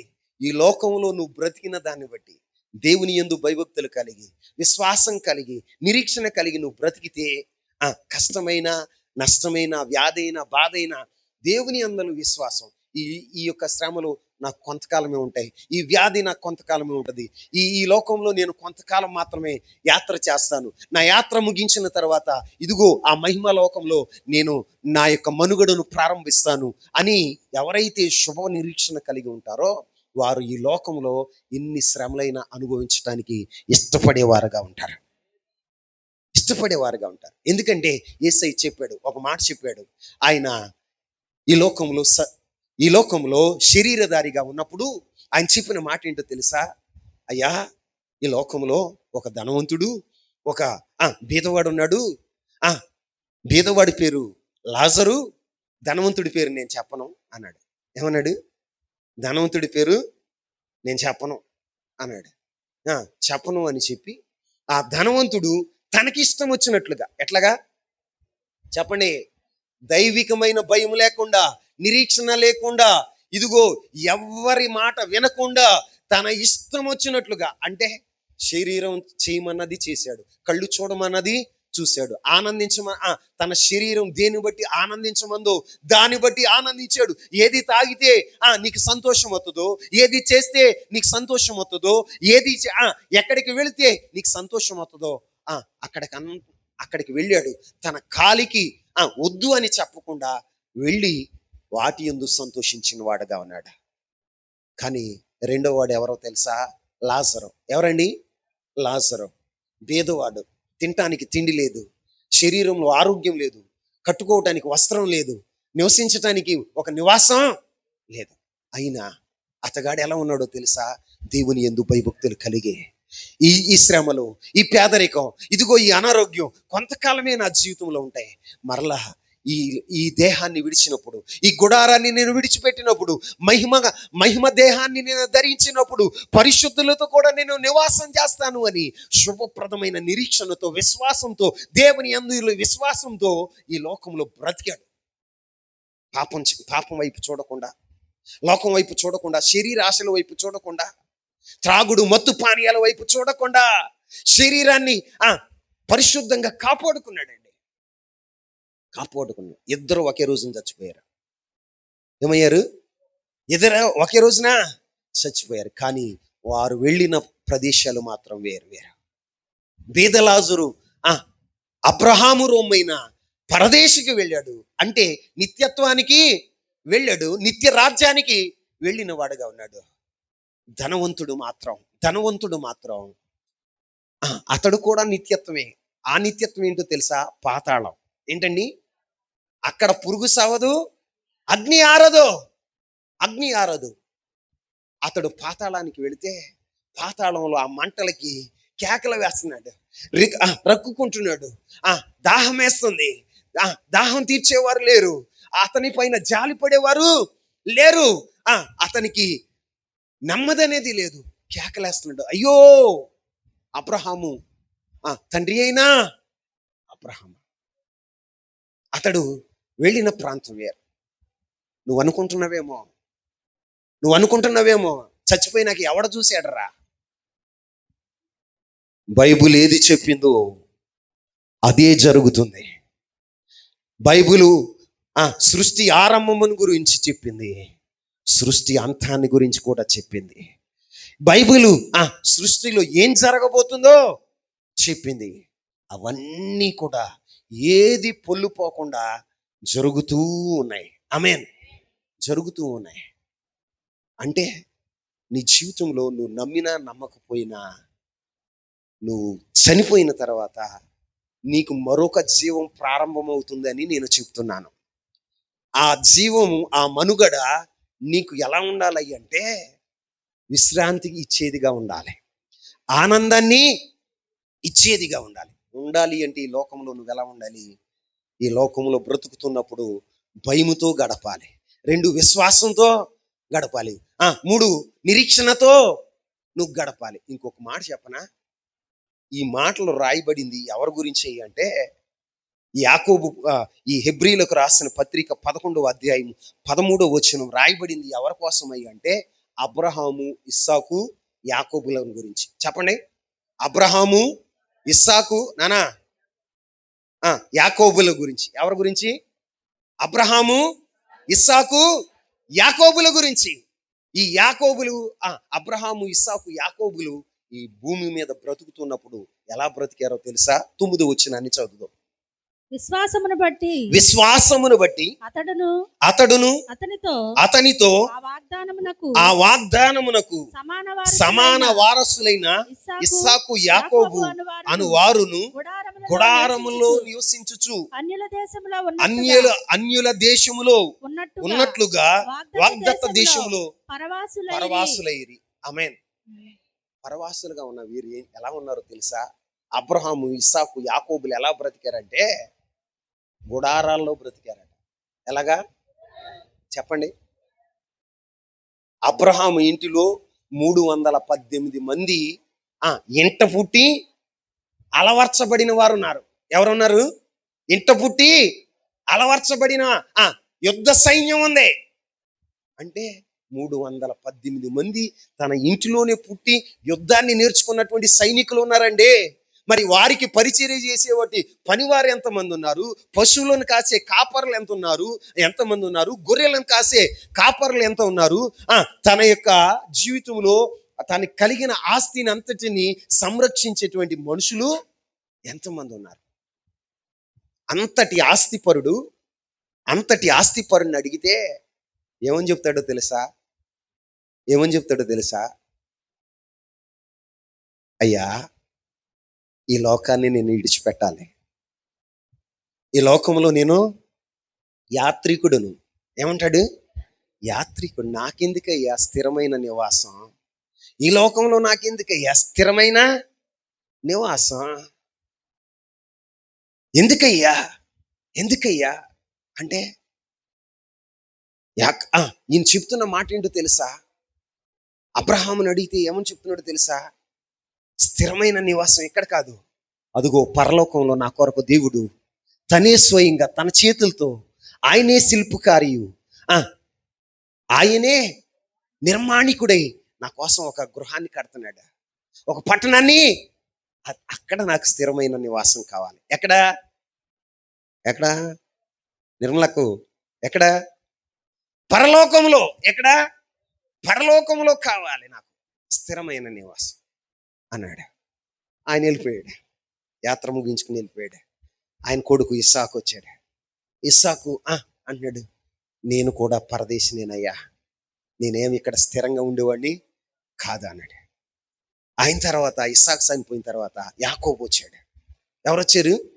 యాకోబు వచ్చాడు. యాకోబుని అడిగితే ఆయన అంటాడు, నేను కూడా ఇక్కడేమి ఉట్టు కట్టుకుని ఊగుళ్ళాడినయ్యా, నేను యాత్రికుణ్ణి, యాత్ర ముగియంగానే నేను వెళ్ళిపోతాను నా దేశానికి, నా స్వజనుల మధ్యకి నేను వెళ్ళిపోతా అని. వాళ్ళు ఎలా బ్రతికారో తెలుసా? గుడారాల్లో బ్రతికారు. నేనంటాను ఈ లోకములో, ఈ లోకాన్ని గురించి, ఈ లోకములో వారు ఎలా బ్రతికారో తెలుసా? ఈ లోకాన్ని వారు ప్రేమించలేదు. ఏం చేయలేదు? ఈ లోకము యోగ్యమైనదిగా వారు ఎంచలా. ఈ లోకంలో ఏది స్థిరమైనది కాదని వారికి తెలుసు. ఈ లోకం మీద వారికి ఏం లేదు తెలుసా? మనస్సు లేదు. చెప్పండి అమ్మా, వాక్యం మీద మనసు లేదు అన్న వాళ్ళందరూ దేవునికి స్తోత్రాలు చెల్లించండి. హల్లెలూయా. ఉన్నారా లైన్లోనే? వాళ్ళకి ఏం లేదు తెలుసా? ఈ లోకము మీద మనసు లేదు వాళ్ళకి. లోకం మీద మనసు లేదు. అందుకే శుభ నిరీక్షణ కలిగి వాళ్ళు పరదేశులుగా బ్రతికారు. ఎలా బ్రతికారు చెప్పండి? పరదేశులుగా బ్రతికారు. నువ్వు కూడా ఈ లోకంలో బ్రతుకుతున్నప్పుడు నేను చెప్తున్న మాట ఏంటి అంటే, ఈ లోకంలో ఎలా బ్రతకాలి? నువ్వు లోకం మీద మనసు పెట్టకూడదు. దేని మీద? లోకం మీద మనసు పెట్టమాకు. ఈ లోకములో ఉన్న వాటి మీద. అందుకే బైబిల్లో రాయబడి ఉంది, ఈ లోకమునైనను లోకములో ఉన్న వాటినైనను ప్రేమించకుడి. ఏమంటాడు? ప్రేమించకుడి అంటాడు. మరి నువ్వు ప్రేమించేది లోకాన్నే కదా, లోకంలో ఉన్న వాటినే కదా. 10 ఎకరాలు సంపాదించాలి. తినమాకు, తినకుండా మూటగట్టు. నా సహోదరుడా రా అని ప్రభు పిలుపొస్తుంది. మూటగట్టిని అని ఎవడో వాడుకుంటా ఉంటాడు. జల్సా చేస్తాడు. కాడికి ఏం చేస్తాడు? నా ఉద్దేశం ఏంటో తెలుసా? నేను సంపాదించిన రూపాయి నేనే అనుభవించాలి. ఆమేన్. ఎవరు అనుభవించాలి? నేను సంపాదించింది. ఎందుకంటావా? నా చేతుల కష్టార్జితం నేను అనుభవించకపోతే ఎవడు అనుభవిస్తాడు? ఆమేన్ చెప్పండి. ఎవడు అనుభవిస్తాడండి? మనం సమకూర్చి పెట్టుకుని వెళితే మన పిల్లలు ఏమవుతారు తెలుసా? వాళ్ళు సోమరోళ్ళు అవుతారు. ఏమవుతారు? సోమరోళ్ళు అవుతారు. మన పిల్లలు ఏమవుతారు తెలుసా? దళారులుగా తయారవుతారు. భయం భక్తి లేనులుగా తిరుగుతారు. వాడి కష్టం ఏంటో తెలియాలి. మనం కూడగట్టేది ఏదో కూడగడతాంలేండి. కట్టమా కూడగడతాం. కానీ అతిగా ఇవ్వకూడదు. వాళ్ళకి ఏమి ఇవ్వకూడదు? రమేష్ బాబు వింటున్నావా? అతిగా ఇవ్వకూడదు. అతిగా ఇచ్చామా వాడంత దళరోడు ఇంక ఎవడు ఉండడు. ఇక ఎవడ బాగు చేయడాన్ని. వాడు చెడిపోతానికి కారణం నువ్వే. కోట్లు సంపాదించావు, ఆడికి మంచి బైక్ కొన్నావు, మంచి ఆస్పర్ బైక్ కొన్నావు, స్పోర్ట్స్ బైక్ కొన్నావు. ఆడేం చేస్తాడు? మా నాన్న కొన్నాడు బూమ్ బూమ్ అని క్వార్టర్ బాటిల్ తాగి బోయం బోయం అని వెళ్ళి బస్సు గుద్దుతాడు. దేని గుద్దుతాడు? బస్సు గుద్దుతాడు. కారు కొనిచ్చావు, మా నాన్న కాబట్టి బెంజ్ కారు కొనిచ్చాడు, పిల్లర్లకు గట్టుకున్నాయో లేవు అని చూతాడు అనమాట. నారాయణ స్కూల్స్ కుమారుడు హైదరాబాదులో పిల్లర్ను గుద్దితే ఇంత పెచ్చు ఊడిందంట. ఎంత పెచ్చు? 6 ఎయిర్ బ్యాగ్స్ ఉన్నాయి. చుట్టూరు ఎయిర్ బ్యాగ్స్ ఉన్నాయి. కాపాడినియా? కారణం ఏంటి? ఉంది అన్న అహంకారం. ఉంది అన్న అహంకారం. ఈ రోజున మీతో చెప్తున్న మాట, మన జీవితాల్లో ఈ లోకం మీద మనకి మనసు ఉండకూడదు. దేని మీద? లోకం మీద మనసు ఉండకూడదు. గుడారాల్లో నివసించారండి మన పితరులో. మరి మనం ఎంత మెలుగు కలిగి మనం బ్రతకాలి? ఇంకొక మాట చెప్తా, ఒక్క మాట చెప్పనా? ఎంతమంది చెప్పమంటారు? సంతోషంగా చేతులు ఎత్తండి, అల్లాడియాలి.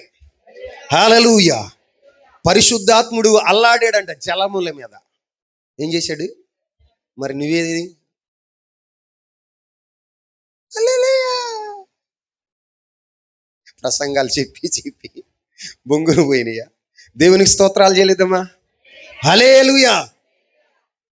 పరదేశులంటే ఎలా ఉండాలంటే, ఒకటి దైవికమైన భయం కలిగి ఉండాలి. రెండు, మనము విశ్వాసం కలిగి బ్రతకాలి. మూడు, ఈ లోకం మీద అమ్మా ఈ లోకం మీద ఏముండకూడదు? మనస్సు ఉండకూడదు. ఏముండకూడదు? అందరూ చెప్పండి కుతి. అమ్మా మీ మాసం ముఖ్య వీళ్ళని లాక్కెళ్ళిపోతున్నారా? ఆదివారం నోట్లో పెట్టుకుని జాయింట్ వచ్చారా? మరి చెప్పరా? ఈ లోకం మీద మనస్సు ఉండకూడదు. ఏముండకూడదు? మనస్సు ఉండకూడదు. చివరిగా పేతురుకు రాసిన మొదటి పత్రిక 2వ అధ్యాయం 11వ వచనాన్ని చదువుకుందాం. వ్యభిచరింపవద్దని ప్రియులారా, మీరు పరదేశులను యాత్రికులై ఉన్నారు గనుక ఆత్మకు విరోధముగా పోరాడు శరీరాశలను విసర్జించి. అమ్మా అవి నా వైపు చూడండి. వెసిలి ఇటు చూడు, నా వైపు చూడు, ఇటు. మనము పరదేశులమును యాత్రికులమై ఉన్నాం కనుక ఆత్మకు విరోధముగా పోరాడు శరీర ఆశలను విసర్జించాలి. ఏం చేయాలి? మన జీవితంలో పోరాటం ఎప్పుడు జరుగుతూ ఉంటుంది. ఏంటి అంటే, ఆత్మకు శరీరానికి ఎప్పుడు పోరాటం జరుగుతూ ఉంటుంది. ఆత్మేమో దేవుని నువ్వు సంతోషపరచు, దేవుని చిత్తాన్ని జరిగించు, దేవుని ఔన్నత్యం కొరకు నువ్వు ప్రయాసపడు. ఇదిగో దేవుని కలుసుకో, దేవునికి ప్రార్థన చేయి, దేవుని వాక్యాన్ని చదివి ఆయన చిత్తాన్ని ఏంటో గ్రహించు అని ఆత్మ నీకు చెప్తా ఉంటది. ఇవాళ ఆదివారం కదా, ఉదయాన్నే దేవుని సన్నిధికి వెళ్ళు. ఇదిగో దేవుని ఆరాధించు, ఆత్మతో సత్యంతో ఆరాధించు, నీ స్వరమెత్తి నీ శక్తి కొలది ఆరాధించు అని చెప్తుంది. శరీరం ఏమని చెప్తుందో తెలుసా? ఏమని చెప్తుందో తెలుసా? భుజ, వారం అంతా కష్టపడ్డావు. ఏం కష్టపడ్డావు? వారం అంతా కష్టపడ్డావు. ఆదివారమేగా నువ్వు ఇంటికాడ ఉండేది. ఆదివారమేగా నువ్వు ఇంటికి ఉండేవాడిది. నీ శరీరం ఎంత అలసిపోయింది. రాత్రంతా ప్రయాసపడ్డావా పేతురులాగా? విక్రో, నీ శరీరం ఎంత అలసిపోయింది. రెస్ట్ తీసుకో. ఏమని చెప్తుంది? నీ దేవునికి తెలియదా నీ శరీరము, నీ ఆరోగ్యం విషయము? నువ్వు రెస్ట్ తీసుకోమ్మా. ఏమని చెప్తుంది? రెస్ట్ తీసుకోమ్మా. ఆత్మ ఏం చెప్తుందో తెలుసా? ఓయ్ విజయ, అన్నం తినకుండా వెళ్ళు. ఏమని చెప్తుంది? అన్నం తినకుండా వెళ్ళు. అన్నం తిన్నావు, నిద్రపోతావు బుజయ అంటే. శరీరం ఏమని చెప్తుంది తెలుసా? కడుపు నిండా తినేలమ్మా. ఏమంటది? కడుపు నిండా తినేలు. అయ్యగారు వదిలేసారు 2:30 అవుద్ది. 2:30 అవుద్ది, నీరసం వచ్చేద్ది. నువ్వు షుగర్ పేషెంట్వి, నీ షుగర్ డౌన్ అయిపోద్ది. ఇక్కడ షుగర్ పేషెంట్ మాట్లాడేది ఇక్కడ మాట్లాడేది షుగర్ పేషెంట్. ఈయనకి డౌన్ అవుతుంది, కూర్చున్న నీకు డౌన్ అయిపోద్దా? ఏమని చెప్తుంది తెలుసా? షుగర్ డౌన్ అయిపోద్ది బుజ్జ. వెళ్తా బిస్కెట్ల ప్యాకెట్ కూడా తీసుకెళ్ళు. ఏం తీసుకెళ్ళు? బిస్కెట్ల ప్యాకెట్ తీసుకెళ్ళి అయ్యగారు ప్రసంగం చెప్తూ ఉండగా పర్రమని చంపాలి. ఏమని చంపాలి? పర్రమని చింపాలి. ఎట్ట కూడా డిస్టర్బ్ చేయాలి. పరిశుద్ధాత్మ నడిపింపు లేకుండా నువ్వు ఏదో ఒక రకంగా చెడగొట్టాలి అని చెప్తుంది శరీరానికి. నువ్వేం చేస్తావు? శరీరం ఎంత మంచిదమ్మా, నన్ను పుష్టిగా తినమంది. అన్ని రోజుల కన్నా ఈరోజు ఆదివారం ఆదివారం కదా, 2 కూరలు ఎక్కువ వండుకున్నాం. ఏం వండుకున్నాం? ఒక ముద్ద ఎక్స్ట్రా వేసుకుందాం బ్యాగ్లో. ఎక్కడ? బ్యాగ్లో ఎక్స్ట్రా వేసుకుంటుందారంట. ఎక్స్ట్రా వేసుకుంటే ఏమవుద్ది? బాగా తింటే ఏమవుతుంది? మొత్తం వస్తుంది. ఇక్కడికి వచ్చిన తర్వాత వాక్యం చెప్తా ఉంటే మళ్ళీ మరి వీళ్ళు చూసేవారేమో అని. ఎవరు? నిద్రపోతానికి. ఈ రోజున శరీరం ఏం చేస్తుంది తెలుసా? ఆత్మకార్యాలు జరిగించకుండా పోరాటం. ఏంటండి? ప్రార్థన చేయమని ఆత్మ చెప్తుంది. భుజా నువ్వు ఎంతసేపు? కాళ్ళు నొప్పులు భుజా, కూర్చో. ఏముంటది? కూర్చో, హాస్పిటల్ వేసుకో, లేకమాకు. అయ్యగారు చెప్తాడు మోకరి, నిటారుగా మోకరి, చేతులు ఎత్తి అంటాడు. కానీ నువ్వేమో స్పందించు మాకు. ఏం చెప్తుంది శరీరం? నీకు తెలుసా నీ మోకాళ్ళ నొప్పులు ఉన్నాయి అన్న సంగతి నీకు తెలుసా? అప్పుడు దాకా ఇంకా లేవు. నువ్వు ఊరంట తిరిగేటప్పుడు, కొంపకి ముగ్గేసేటప్పుడు కాళ్ళు నొప్పులు ఉన్నాయి అన్న సంగతి నీకు జ్ఞాపకం రాదు. కానీ మోకరించమానంగానే అమ్మో కాళ్ళు నొప్పులు బుజ్జా. ఏ నొప్పులు చెప్తుంది అనమాట. నువ్వు కాదు అక్క, నువ్వు కాదు, నీలో ఉన్న శరీరం చెప్తా ఉంటది. అమ్మా నీకు మోకాళ్ళ నొప్పులు, కీళ్ళ నొప్పులు, మోకరించమోకు, కూర్చో కూర్చో కూర్చో. డ్యూటీ కోసం వెళ్ళేటప్పుడు బాగానే వెళ్తున్నావు, కాళ్ళు ఈడ్చుకుంటానైనా ఎగరేసుకుంటానైనా మోకరించమన్నప్పుడే అమ్మా కాళ్ళు నొప్పి. ప్రార్థన చేయనగానే నీకు నిద్ర వచ్చేద్ది. ఏమొచ్చేద్ది? నిద్ర వచ్చేద్ది. ప్రార్థన చేస్తా ఉండగా కొంతమంది ఏం చేస్తారో తెలుసా? ప్రార్థన స్తోత్రం స్తోత్రం స్తోత్రం స్తోత్రం అని ఒక 2 నిమిషాలు స్తుతులు చెప్తారు. 3 నిమిషాలు ఎక్కడికి వెళ్ళిపోతారో తెలుసా? ఇంటికాడ పాల మీద నేను మూతేసానంటవా? వేయలేదంటవా? అప్పుడే కిటికీలో నుంచి పిల్లి వచ్చినట్టు కనపడుతుంది. దర్శనం వీళ్ళకి మా 5-6 దర్శనాలు. ఏ ఆత్మ నడిపింపులో ఉంటే నువ్వెక్కడున్నావో అన్న సంగతి మర్చిపోతావు. ఎక్కడున్నావో అన్న సంగతి మర్చిపోతావు. ఆత్మలో మూలుగుతూ ఉంటావు, ఆత్మలో పరవశిస్తావు, ఆత్మలో నువ్వు దేవుని ప్రత్యక్షతను, ఆయన్ని దర్శనాన్ని చూసేవాడుగా ఉంటావు. కానీ ఈ శరీరం ఆత్మకు విరోధంగా పోరాడితే ఏం చేస్తావో తెలుసా? ఎప్పుడు దేవుణ్ణి నువ్వు సంతోషపరచలేవు. శరీర సంబంధిగా ఉన్నంత కాలం దేవుణ్ణి సంతోషపరచలేవు. అందుకే పేతురు భక్తుడు చెప్తున్న మాట ఏంటయ్యా అంటే, మీరు పరదేశులను యాత్రికులై ఉన్నారు కాబట్టి ఆత్మకు విరోధంగా పోరాడే శరీర ఆశలను విసర్జించండి. ఏమంటున్నాడండి? విసర్జించాలి. విసర్జించడం అంటే విడిచిపెట్టడం. చెప్పండి, విడిచిపెట్టడం. వాటిని విడిచిపెట్టండి. అప్పుడు దేవుడు నీకు తోడై ఉంటాడు. ఇస్సాకుతో అదే చెప్పాడు. నీవు ఈ దేశంలో ఉన్నప్పుడు పరదేశిగా ఉండవు. ఎలా ఉండు? పరదేశిగా ఉండవు. నీవు శరీర ఆశయాలను విసర్జించి దేవుని పట్ల విశ్వాసం ఉంచి ఈ లోకం పట్ల నీవు మనసు లేకుండా బ్రతికి అనుక్షణము దైవికమైన భయముతో నువ్వు గడుపుతూ ఉంటే దేవుడట నీకు తోడై ఉంటాడట. ఏం చేస్తాడు? ఇస్సాకుతో చెప్పాడు, ఇస్సాకు ఈ దేశమందు నువ్వు పరదేశిగా ఉంటే నేను నీకు తోడై ఉంటా. ఆమేన్. నేను నీకు తోడై ఉంటా. తోడై ఉండటమే కాదు, నేను నిన్ను ఆశీర్వదిస్తాను. చెప్పండి, ఆశీర్వదిస్తాను అన్నాడు. వాగ్దానం చేసిన దేవుడు ఎంతైనా నమ్మదగిన దేవుడు. ఆశీర్వదిస్తానన్న దేవుడు ఆశీర్వదించకుండా ఉంటాడా? చెప్పండి. అదే అధ్యాయంలో ఆదికాండం 26వ అధ్యాయం 12వ వచనానికి వచ్చేసరికి చూడండి. ఆ మాట చదువుకుని మనం ముగించుకుందాం. ఇస్సాకు ఆ దేశమందు ఉన్నవాడే విత్తనము వేసి. దేవుడు ఏమని చెప్పాడు? ఈ దేశమందు ఉండు అన్నాడా? ఈ దేశంలో నువ్వు ఎలా ఉండమన్నాడు? పరదేశిగా ఉండమన్నాడు. ఎలా ఉండమన్నాడు? పరదేశిగా ఉండమన్నాడు. మరి ఈ దేశమందు, ఆ దేశమందు అంటే పరదేశిగా ఉండమన్న దేశమందు విత్తనము వేసి ఆ సంవత్సరము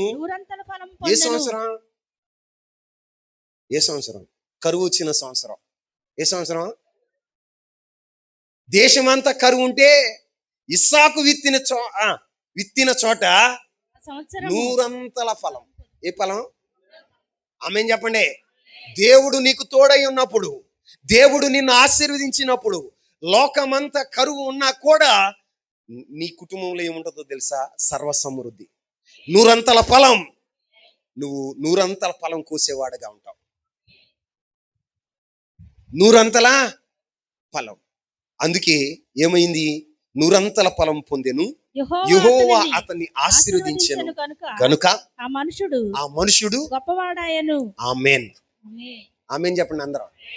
మరి నీ జీవితంలో కూడా నిండు మనసుతో ఒక దైవసేవకుడిగా నేను కోరుకునేది ఏంటో తెలుసా?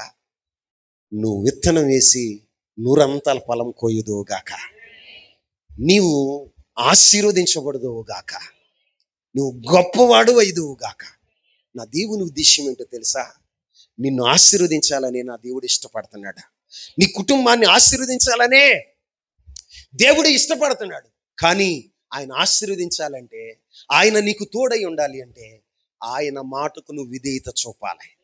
ఆయన ఏం చెప్తున్నాడు? నీవు కరువు వచ్చిందని, నీ జీవితంలో ఒకవేళ కష్ట పరిస్థితులు నీ ముందు ఉన్నాయని నువ్వు లోకం వైపు చూడమాకు. ఎక్కడికి వెళ్ళొద్దు అంటున్నాడు? ఐగుప్తికి వెళ్ళొద్దు. ఎక్కడికి?